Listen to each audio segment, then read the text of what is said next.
Okay, so good morning, everybody. We're going to start now. For those of you who do have colleagues sitting beside you, I know WebEx can be difficult sometimes. Please try and help them if they are having some difficulties. But we are going to start. So for those of you who do not know me, my name is Thomas Rickard. I am a customer success manager. I manage all the accounts in Central and Eastern Europe. And my colleague on screen there is Matt Davis. A lot of you will be familiar with him already. He is the customer success manager managing all the accounts in Sub-Sahara and Africa. So if this is your first time on one of these webinars, myself and Matt effectively rotate who runs these sessions, and we change the topics then every couple of times. Everybody on today's session will get either an email flow from either me or Matt, depending on who your manager is, with a recording to this audio as well. So today's session is centered around in-products analytics and reporting capabilities of your LinkedIn Recruiter license. So the objective of today's session is really to cover and focus on the administration side of the reporting, the administration side of the tool, I should say. So it's important to understand what information we can get from an administration perspective, but also from a usage perspective. So making sure that each individual that has been assigned a license in your organization is using the license to the best of their ability. So just to sort of set expectations and show the agenda, to manage expectations, guys, we're not going to be talking about recruiting today, but really just the managing and reporting capabilities in the tool. So I hope that was clear for anybody who was registered.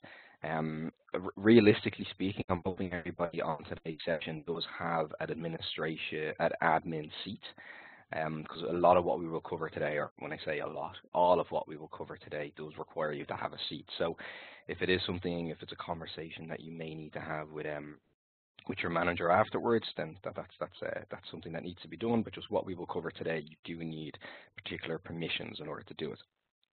So we're going to look at the, as I mentioned, the administration tools and the reporting tools, which I've split into three parts. So firstly, the recruiter usage, job analytics, and in-mail statistics, as well as help you optimize your solution. And then we'll finish up at the end, really. And we'll look at how you can measure and establish maybe some KPIs, and you can manage that. So in terms of an agenda, that's really all we're going to look at today. It's not product heavy.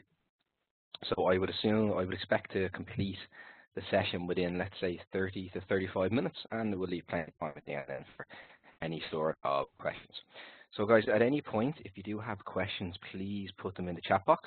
If I'm able to answer them mid-flow, I will. And if not, I'll just revert to them at the end, or likewise at the end of the session. If any guys have any questions for either myself or Matt, just pop them through.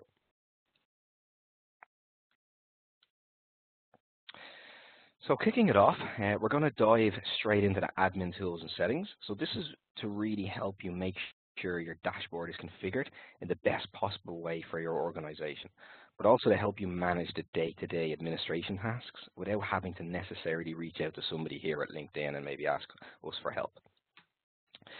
It's really to make sure that the changes that you need to have made are done as quickly as possible, because every time you reach out to either me or Matt or maybe somebody within the help desk here, we're more than happy to help you. However, you can do these things yourselves, and if you reach out to us, the chances are it's probably just going to slow things down. So just to clarify that, myself and Matt are more than happy to help. It's no problem whatsoever. However, it's not something that we're going to be able to do straight away. So this is what the idea of today is just to show you guys really the power that the tool has and the power that you guys have at your fingertips. So I understand, obviously, sometimes it is difficult to know exactly what sort of capabilities you have, or, if I click this button, am I going to break something? It's not the case, and really that's what the idea today is. So first and foremost, to access your admin settings, really you guys should know this already, but it's on your dashboard and you just select admin settings. So I'll reference a few times today, but not all recruiter licenses come with administration privileges. That's what I said at the start. So this is something that needs to be granted. So if you cannot see this, it is something that needs to be granted. It's a conversation that you may need to have. So a very simple test to see if you have the permissions. And as I mentioned, I'm assuming everybody on the call today does have these permissions. The best way to check is to log into your recruiter, hover over the more options at the top of the screen, and if you have the admin settings permissions, then you'll see this. And if you don't, then you need to sit down and maybe have a conversation internally. And then if it is a case that you should have it, then reach out to myself or Matt, and then we can make sure that they're granted for you.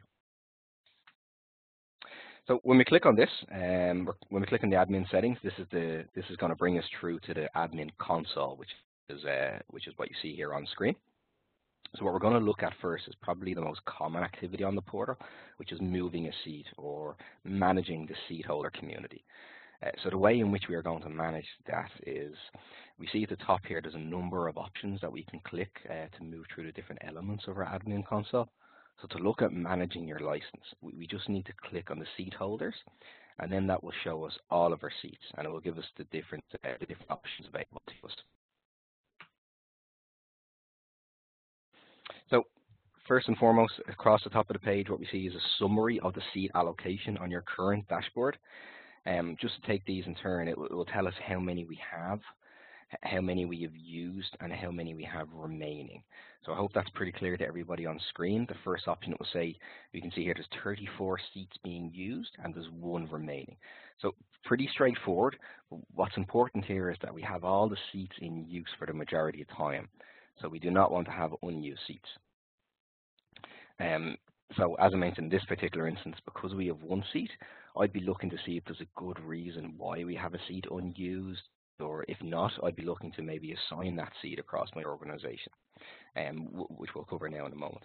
But being blunt about it, you are paying for seats, so it makes sense not to leave any remaining for too long.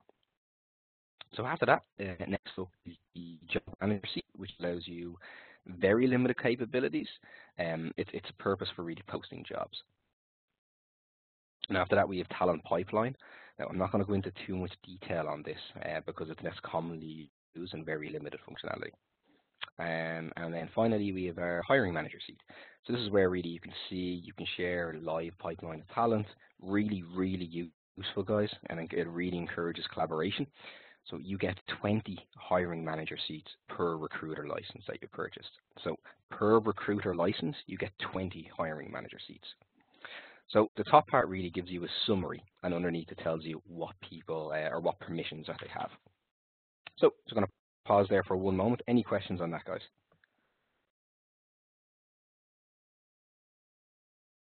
If you could please just put them through the chat box.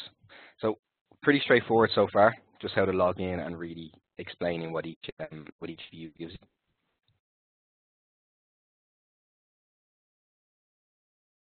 Okay, no, I don't see any coming through. Perfect, we'll continue.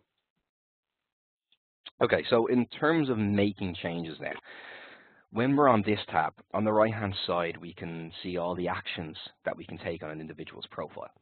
So in this case, we can edit the seat details or we can park the seat. If you want to reassign, when we select the option, we are presented with a box to enter the email address of the individual that we want to transfer the license to. So just a quick word on this. The email address, when you're assigning a license, the email address in which you enter needs to be so for example, if somebody was giving me a license, it would have to be whatever email address I use on LinkedIn. So a lot of the times what we see is people just assume on your LinkedIn account people have their work email address, and that isn't always the case. So a very common question that I would constantly receive, and Matt as well, is that somebody has maybe been assigned a seat, but they can't log in. And most of the time it's because when we're assigning a seat, we always put in their work email, but on their LinkedIn account, maybe it's their personal email. So you just need to ensure that whatever email address it is you're entering, it is their primary email address being used on LinkedIn. So we have to reassign seat here. And if we look at parking a seat, so essentially what you're doing is here removing a seat from somebody, but not automatically transferring that to somebody else.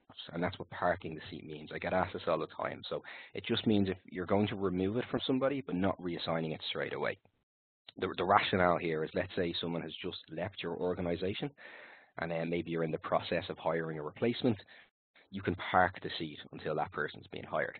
So parking a seat essentially is leaving the seat idle until you have identified someone to transfer it to. And it does leave the entire work history with that seat, so you do not lose that when you're reassigning it to another person.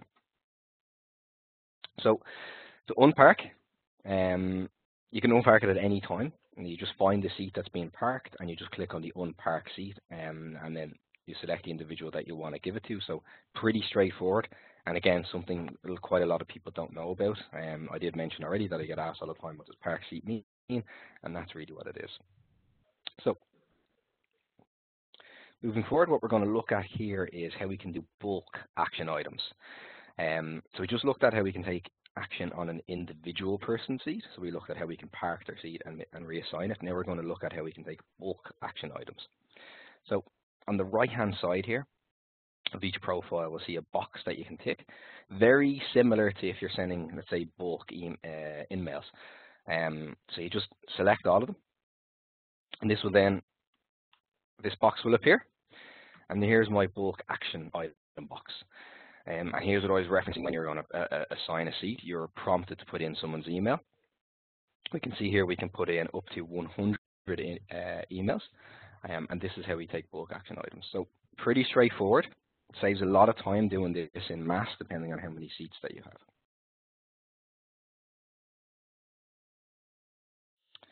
Okay, so we've made changes and done a little bit of seat swapping activity. We've parked a couple of seats, we've unparked.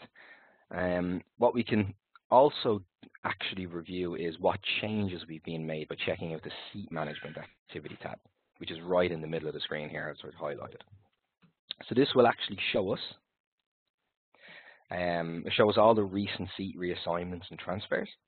So quite often what happens is when people come to me and they say, you know, I've assigned the seat incorrectly, I've done something wrong, and I'm not sure who I gave it to.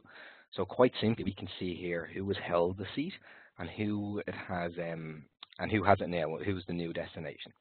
We also have an option to undo that reassign. So if you need to reverse some changes, so yeah, let's say you got the email address wrong, or you gave it to or you gave it to the wrong person, this particular screen here is going to help you do that. So you can also see on the screen who's made the changes, so what administrator has made that change and when. And from this, we can maybe see, you know, who obviously has been incorrectly assigned a seat, and maybe this is something that we can address and maybe attend one of these sessions where we can help them understand what sort of button does what. So guys, pretty straightforward so far. I'm going to pause again, just any questions on that before I move on. So that was a seat management activity.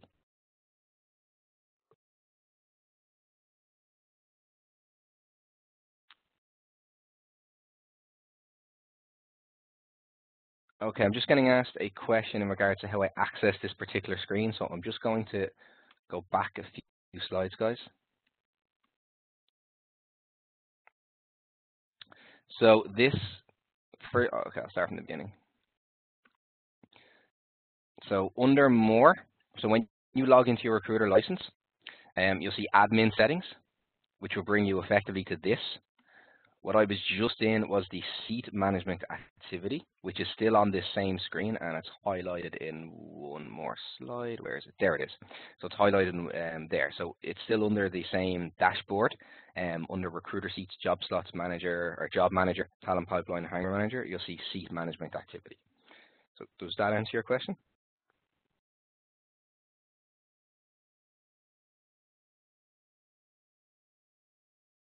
Perfect. And as I mentioned, I will share this recording after you. And if you need to, I'll share these slides. They're not confidential whatsoever. All of this is it's like a fake company, so it's not a big deal. If you need the slides along with the audio, just ask. It's not a big issue. Okay, so let's move on. So moving now to some of the other options in the admin tools. So we've moved from seat holders, and now we're looking at the features tab. So what this does is we are looking at a number of dashboard options that we can enable, really to help our recruiters get the most out of the tool. So I'm just going to go through a few of these, not all of them, but just what I think are the most useful ones for today's session. So custom fields, which is the first one, that allows you to put your own filters into a recruiter license. So that's unique requirements for you and your organization. So for example, you can put in a filter for let's say salary, and you can configure this field based on your requirements.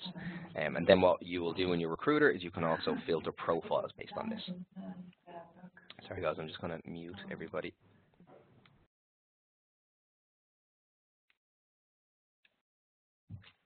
Okay, so just excuse me, just to confirm there. So you can add whatever filters it is you wish. You can add salary, you can add, let's say, if they want to relocate, whatever it is, whatever your unique requirements are, and then your recruiters can filter their searches based on whatever set of customization you have made. So just a quick note for hiring managers, you can customize your hiring manager notes as well. So I mentioned about hiring manager functionality previously, but you can give an option for an individual to leave a score or a rating, or maybe leave some other notes here, so you can customize what that looks like. So really, really useful. I know a lot of hiring managers out there would just leave notes on profiles, but not the only option available. So now you can also, rate candidates and leave a rating on a profile. And then the last one I'll show you on the screen here is the profiles, showing the profiles photo. So every so often I have people come to me asking that they cannot see members' profiles within Recruiter. So this is actually a setting that people have accidentally disabled in the past, and you can toggle that on and off here. So if you are having that issue, chances are you've probably toggled that here, and this is where you go then to effectively turn it back on. Okay, guys, I know that's probably new to a lot of people, so I'm just going to pause there again. Any questions on this screen?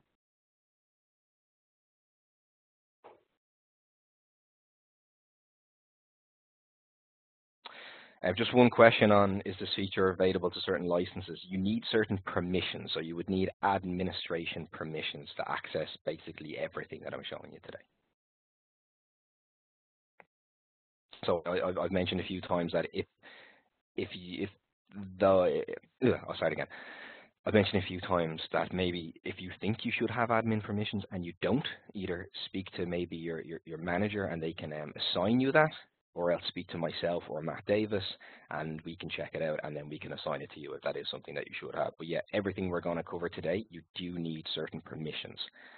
So we're not actually covering recruiting today. It's all just about the reporting capabilities and sort of what is available to you, what you can and cannot do.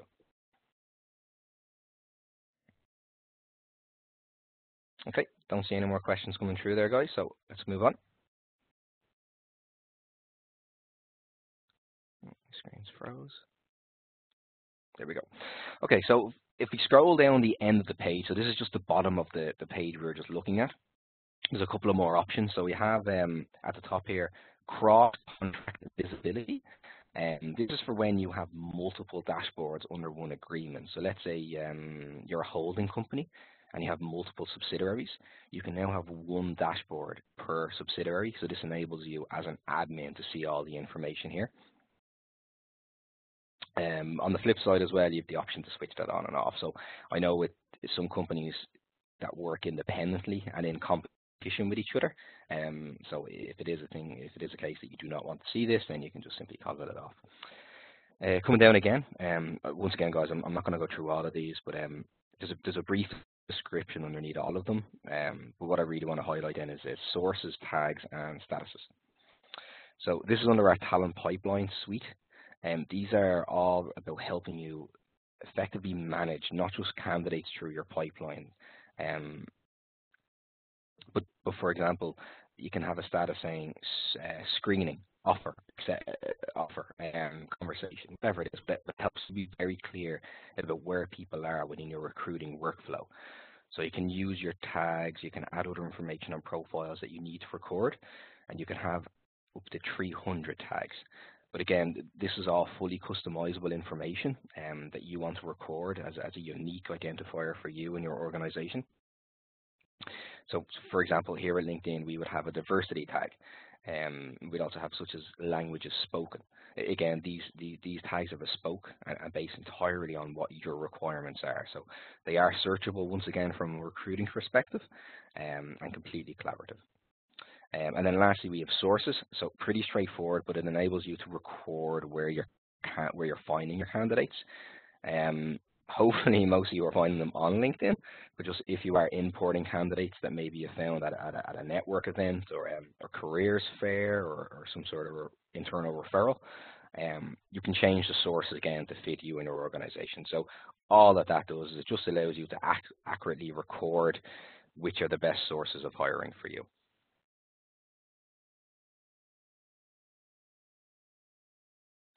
Okay, so managing performance with reporting. So I'm going to move away from admin tools and just concentrate now on the reporting end of things. Just a quick note on this before I start. The reporting, the analytics, particularly around in-mails, is going to be changing soon. Some of you may see a new reporting dashboard, others won't. So it is in a test phase at the moment. It is slowly being rolled out. I don't want to get into too much detail today, but it's a consolidated view and a lot easier to understand than the old view. So first and foremost, why should we report? What is the value in us reporting and the usefulness of the tool? To be honest, for me, it's pretty straightforward. What we don't measure, we cannot manage. So if we're not going to keep track of how our individuals are doing, through the dashboard, how do we know who's performing well? How can we see maybe who's a real sort of rock star and have them leverage their skills and tricks with people who maybe are not performing or using the tool? How can we then justify the investment in LinkedIn if we simply don't track who's using it? How can we show the effectiveness of our recruiting efforts? If we can, because we can see how many profiles we're viewing, we can see how many emails we're sending, we can see how many job applications we're receiving. So the whole point here is, if we don't keep track or if we don't monitor it, how can we cannot make informed decisions about those seats and who should be sitting with them. Who's performing well. So if LinkedIn is working as strongly as you need it to do, for me, we simply should be recording and reviewing all statistics, and it's self-service available to you. So if we distill this to the bottom line, we can see that some of the stats on screen here. The key takeaway is the people who are the best performing make the most impact on your organization, and that's simply it. The reason I'm mentioning this is a lot of questions, or myself and Matt will receive a lot of emails requesting statistics and usage reports, but this is something actually that is available to you. And to be quite frank, it is something that most of you, particularly hiring managers or anybody really who is managing the LinkedIn tools, they should be looking at really on a weekly or a daily basis or even a monthly basis. And from there you can see who's performing well, who's not performing. And really then just leverage whoever it is that is your, as I call it, the LinkedIn rockstar. So we're going to run through the key reports available to you right now. Very similar to how we logged into the previous one. Instead of clicking more, we click on reports, and then we click on recruiter usage. I'll leave that for one moment. We'll bring us to this screen. By default, it will have the last 7 days as the time period, but you can see on the left-hand side, you can select the relevant months that you want to see. And then what's key here is to really just get a sense of the number of days logged in, searches performed, in-mail sent, and profiles viewed. And you can very quickly get a summary of your top users. Now, automatically on the right-hand side, you'll see it says top users. This automatically does default to the top users. But really useful to help you get a bit of a snapshot of how the tool is actually being utilized. And then if we scroll down, so this is the top of the page, and this would be the bottom of the page, we can get a lot more granular. So we're going to see a data table which will show every individual on your dashboard, and you can see here, you can actually download the data and review it offline. So you can look at each individual, see how they're engaging with LinkedIn. And if you are an administrator, you can see all the users' data. If you are a user, you can just see your own. So just to be clear on that, if you are a user, you can just see your own data, but if you are an administrator, you can see everybody's. So before I move on, any questions on what I just showed you? Please just pop them through in the chat box.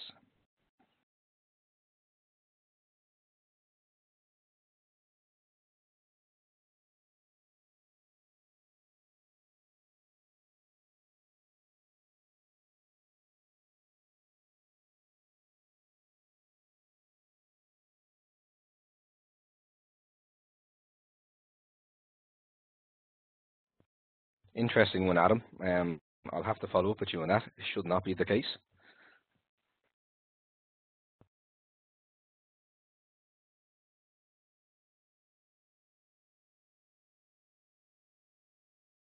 Okay, Adam, I don't recognize your name, to be honest. I'm assuming Matt Davis would be your customer success manager, so I'll have a quick chat with Matt after this. I'll have your email for mine registered here, and I'll get Matt to shoot you an email.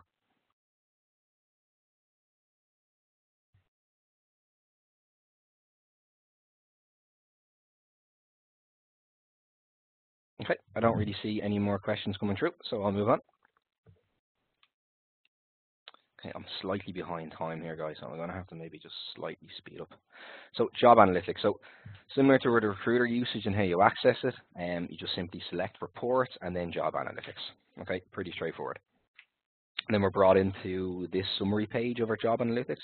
So on the left-hand side, we can see a job poster, job location, and function. So pretty straightforward. You just filter down depending on what you're looking for. At the top, we can see views, applies, and clicks. And just to explain what they are, so apply clicks speak to where you are gathering your information on your own ATS. So it means apply clicks means they've applied and left LinkedIn and went over to your website and completed that application. So if you've just set that up, again, you can go to a high level or a low level with this data, and you can also download this data. So a good tip here is when I speak to people who regularly sort of download the data into Excel, you can keep track and see the trends over time.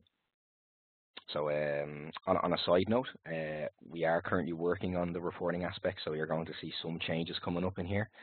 So just to give you a little bit, just to give you more powerful data, I mentioned in terms of the in-mail analytics, we're trying to make it easier to understand. So for want of a better word, it's probably not very user-friendly, particularly through Excel. You probably need some sort of Excel skills. Personally, I'm not great on Excel, so for me, it can take quite a while trying to make sense of some of it. We're trying to make it a little bit more user-friendly, so you will see some updates on that.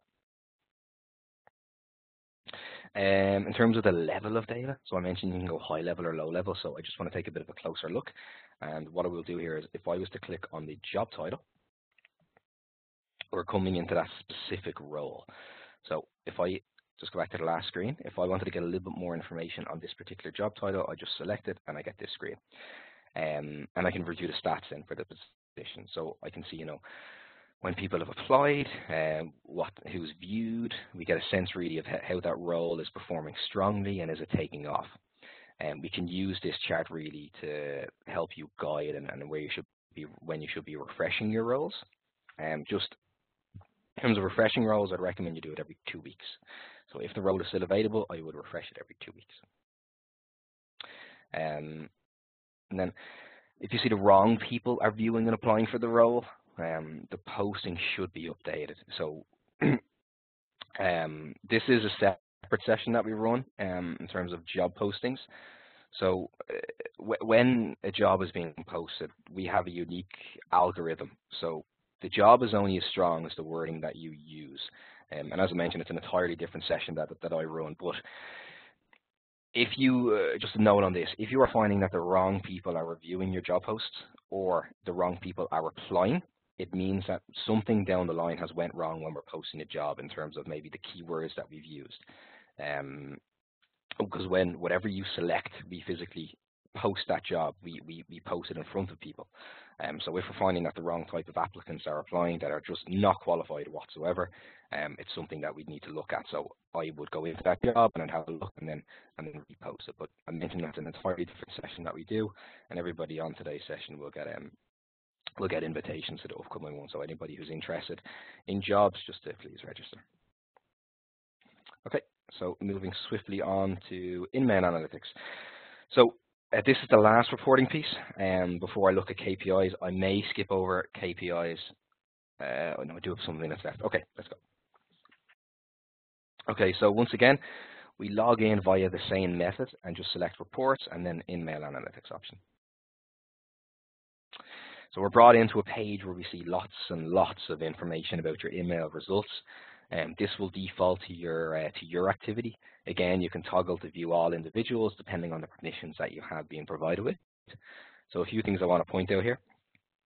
And a question that I always get is, does my allotment of in-mail credits get refreshed? That is available for you to see. Really helpful. It tells you when. So within the report, you can also filter based on a time period, and you can also change the date ranges. So just to clear up there, yes, your email credits get refreshed, it tells you when.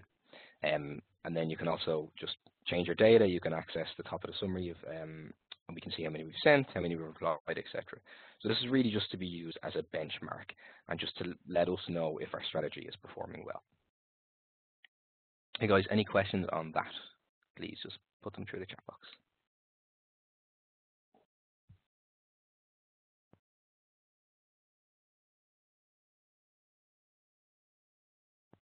Okay, don't see any coming through. Okay, so once again, if I was to scroll down the bottom of that page, so this would be the top, this would be the bottom. We've an option to download the data. Once again, you can just review it in more detail. You can do a compare and contrast, maybe with your best performers and your weaker ones. And maybe you can do like a buddy up program. I get asked all the time, what's the perfect in-mail? How do I write the perfect in-mail? I can't physically view in-mails that you guys are that you guys are sending.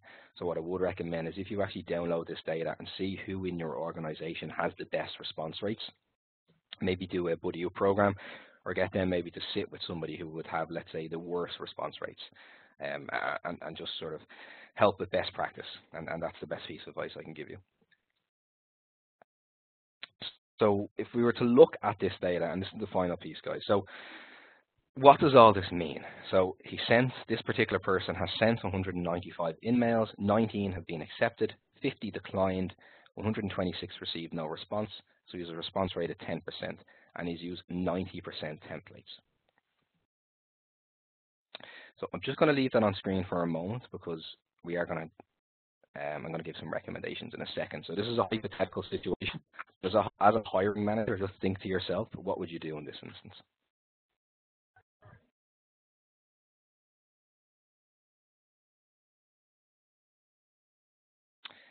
What I would do is customize the message before sending. That's simply the only action I would take if this was one of my colleagues or if this was one of my recruiters. Another one we're going to look at. So sent 33, 8 accepted, 2 declined, no response 23. So he has a response rate of 24% and he's used 24% of templates. So once again, I'm going to leave this on screen and just have a little think to yourself about what you would do if this was one of your recruiters. What sort of advice would you give them?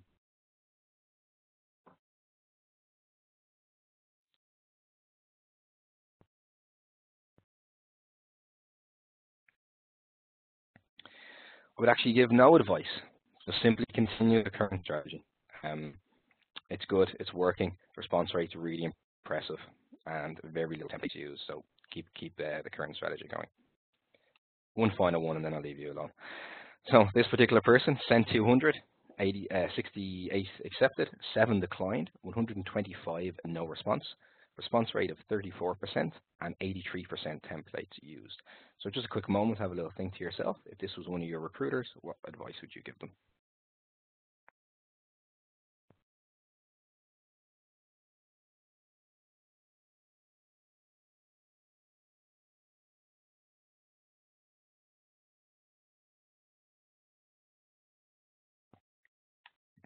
Once again, I would continue the current strategy but just review the no responses recipients and maybe just pipeline them and keep them for maybe some further outreach opportunities. So that is just a quick summary of if I downloaded that data and this is what I'm looking at, what sort of advice would I give? It's simple, it's pretty straightforward. It's just to get you thinking of how you can actually use the data. So finally, I'm just going to finish up on establishing KPIs and what does good look like. So really you want to establish a KPI that makes sense for you and your business. So the average days logged in, I know every month is different, but if we, for example, taking into account anybody who's on sick leave or maybe some holidays, on average you'd probably say there's about 20 working days in a month. So we would look to be aiming a minimum of, let's say, 15 days logged in. So right now you guys have, if you are an admin user, you have access to see the average days logged in. We'd be looking at probably around 15 plus. So if you take 20 days in a given month, we hope that somebody would be logged in around 15 times. Some searches performed, search alerts. This is all just something I mocked up.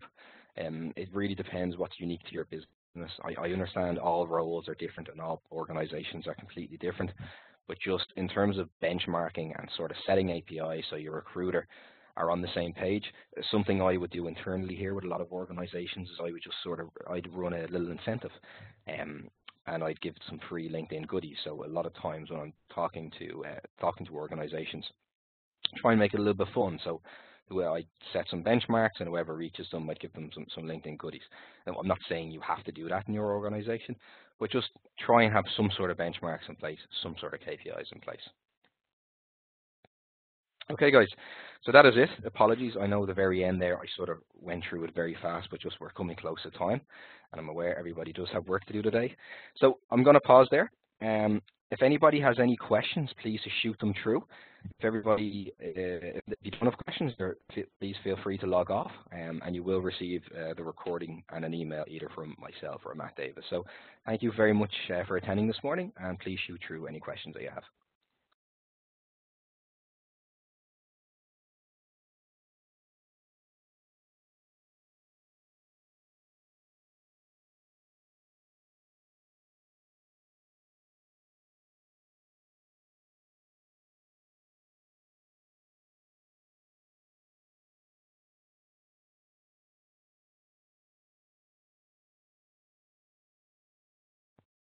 Okay, some questions coming through. One, how do you get around someone who does not accept in-mails? It's a good question. We do have a breakdown of in terms of LinkedIn's member base, and we would say that 15% of LinkedIn's members are completely satisfied and do not want to have any sort of conversations.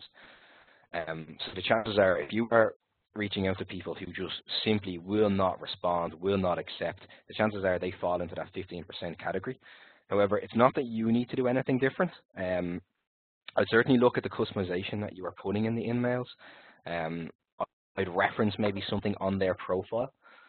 So something I used to do a lot was, depending on who you're reaching out to, I'd look, so let's say if I was reaching out to a C-level executive, I'd look to see if that C-level executive was on YouTube, maybe given a recent speaking at an event, and I'd reference something to do with that. Just something to grab their attention in the subject line. Or likewise, if you have maybe a common interest or you share a common hobby, just something to grab their interest in the subject line. Something that LinkedIn are doing to help you, I mentioned we're releasing new in-mail analytics. We're also releasing, I don't know how to word this, but it's basically a reminder. So whenever somebody has emails sitting in their inbox, we're now going to be using push notifications to remind people to take some sort of action on that in-mail. So hopefully that does see you improve. But Adam, we do run a session on in-mails. So once again, I'll make sure you get the invitation out to it, which we'll solely just concentrate on that. Okay, next question. I understand, therefore, that a template usage in related should be avoided for better results. It depends. So templates are really good, really help with collaboration and bulk outreach. Like if you're sending 30, 40, 50 emails, brilliant. However, you do need to have a good strategy and a good template. You do need, what's the word I'm trying to think of? You do need a good combination of both personalization and then whatever the template is. So I would encourage templates, because a lot of the time it just is too difficult to send an individual email. But there just needs to be I can't think of the word, I'm sorry, but there just needs to be a level playing field between customization and the actual template. But once again, that's an entirely different session that we look at within mail, so I'll make sure you get the invitation for it. Yeah, Adam, that's possibly. I mean, if you have, sorry, there's a question just in regards to no responses. Would an old-fashioned cold call work? Yes, absolutely. I mean, I'm always hesitant in referencing cold calling because then you go from a recruiter to a salesperson. But I mean, if it's something you've done before and you've got some success for it, no problem. I mean, if their phone number is on some sort of social media channel, if it's on LinkedIn, well then they're open to receiving phone calls. So absolutely, I can't say yes or no. It just depends. If it's something that's worked for you before, continue to do it. Personally, I wouldn't go down the road. That's just me personally. you go from a recruiter to a salesperson, but that's just my personal opinion. If you're getting success from it, just continue to do it. Hey guys, any more questions?